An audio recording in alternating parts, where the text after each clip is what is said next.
Hello everyone, आज हम बात करेंगे प्रतिरोधों की निर्भरता के बारे में। जैसा कि हम जानते हैं, ओम के नियमानुसार यदि किसी चालक तार की भौतिक अवस्थाएं जैसे उसकी लंबाई, उसका क्रॉस सेक्शन एरिया और उसका टेम्परेचर अगर कांस्टेंट रहता है तो V समानुपाती I होता है। इसका मतलब यह है कि अगर लंबाई में, अनुप्रस्थ काट क्षेत्रफल में और तापमान में अगर परिवर्तन किया जाता है तो प्रतिरोध के अंदर परिवर्तन होता है। तो आज हम इसी को समझने का प्रयास करेंगे कि लंबाई में, अनुप्रस्थ काट क्षेत्रफल में और तापमान में परिवर्तन करने से प्रतिरोध या प्रतिरोधकता में किस तरीके से परिवर्तन होता है। तो पहला यहाँ पे पॉइंट लिखा हुआ है कि प्रतिरोध R जो है वो चालक तार के लंबाई के समानुपाती होता है, जिसको हम लिख सकते हैं R डायरेक्टली प्रोपोर्शनल L। अर्थात किसी चालक तार की लंबाई को जैसे जैसे हम इंक्रीज करेंगे समानुपाती रूप से, वैसे ही प्रतिरोध का मान भी बढ़ता जाता है। फॉर एग्जाम्पल, एक 10 सेंटीमीटर लंबा तार है जिसका प्रतिरोध है कैपिटल R। तो अगर तार की लंबाई को डबल कर दिया जाए, अर्थात तार की लंबाई को 20 सेंटीमीटर कर दिया जाए, तो प्रतिरोध भी उसी समानुपाती रूप से बढ़ेगा, यानी प्रतिरोध का अब मान हो जाएगा 2R। यदि तार की लंबाई को हम आधा कर दें, जैसे 10 सेंटीमीटर को अगर हम आधा कर दें 5 सेंटीमीटर, तो प्रतिरोध भी हो जाएगा R/2। इसी तरीके से प्रतिरोध R जो है वो चालक तार के अनुप्रस्थ काट क्षेत्रफल, जिसको अपन क्रॉस सेक्शन एरिया कहते हैं, उसके व्युत्क्रमानुपाती होता है। व्युत्क्रमानुपाती को हम इस तरीके से लिखते हैं R इनडायरेक्टली प्रोपोर्शनल A, जिसका मतलब यह है कि अगर आप क्रॉस सेक्शन एरिया को बढ़ाते हैं तो रेजिस्टेंस का मान क्या हो जाएगा, कम हो जाएगा। हम और आप ये देखते हैं कि हमारे घरों के अंदर जितने भी बड़ी जो इलेक्ट्रॉनिक सामान है, जैसे फ्रिज हो गया, कूलर हो गया, इलेक्ट्रिक प्रेस हो गई, गीजर हो गया, इनकी जो पिन है और उसमें जो तार इस्तेमाल किए हुए होते हैं वो नॉर्मल बल्ब और पंखे के तार की कंपेयर में थोड़े मोटे होते हैं। तार की मोटाई से यहाँ तात्पर्य है उसके क्रॉस सेक्शन एरिया को बढ़ाया जाता है, जिसकी वजह से क्रॉस सेक्शन एरिया का मान जैसे इंक्रीज होगा तो फिर प्रतिरोध का मान डिक्रीज हो जाएगा, कम हो जाएगा। प्रतिरोध का मान अगर घटता है तो फलस्वरूप जो प्रवाहित धारा है उसका मान बढ़ जाता है, जिसकी वजह से इलेक्ट्रॉनिक आइटम बहुत आसानी से रन कर पाते हैं। तो यहाँ इन दोनों इक्वेशन को जैसे ही हम सम्मिलित करते हैं तो हम ये देखते हैं, इन दोनों की सहायता से अपन लिख सकते हैं R डायरेक्टली प्रोपोर्शनल L/A, और यहाँ जब प्रोपोर्शनल का साइन हटेगा तो कांस्टेंट आता है जिसको अपन रो कहते हैं।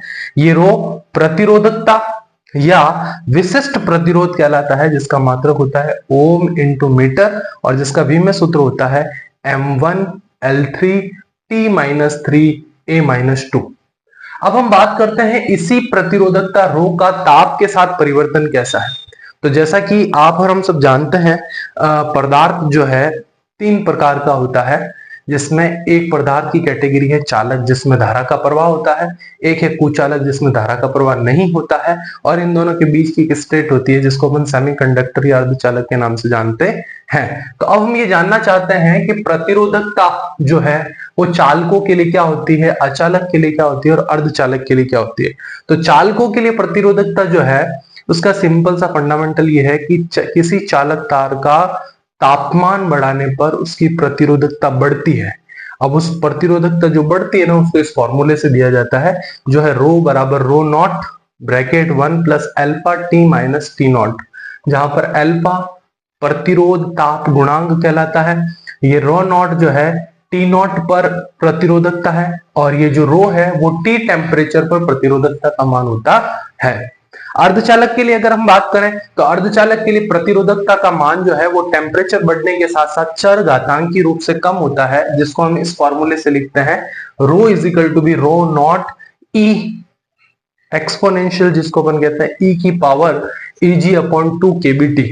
यानी टेम्परेचर जैसे जैसे इंक्रीज करेंगे तो चर घातांकी फलन के रूप में, एक्सपोनेंशियल फलन के रूप में प्रतिरोधकता का मान कम होता है। और अर्धचालक के लिए बड़ा फेमस ग्राफ है कि जैसे जैसे आप सेमीकंडक्टर के लिए टेम्परेचर के मान को इंक्रीज करते जाओगे, वैसे वैसे प्रतिरोधकता का मान जो है वो डिक्रीज होता जाएगा। अर्थात ताप बढ़ाने पर प्रतिरोधकता का मान घटता है, अर्धचालकों के लिए व्युत्क्रमानुपाती रूप से और अचालकों के लिए चर घातांकी रूप से, और चालकों के लिए बढ़ता है जो इस फॉर्मूले से दिया जाता है।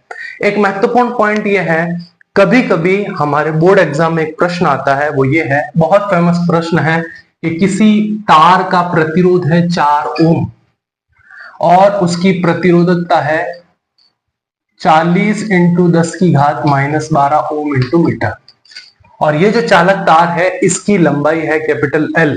तो अगर इसकी लंबाई को 2 गुना कर दिया जाए, अगर इसकी लंबाई को डबल कर दिया जाए, तो प्रतिरोध पर और प्रतिरोधकता पर क्या प्रभाव पड़ेगा?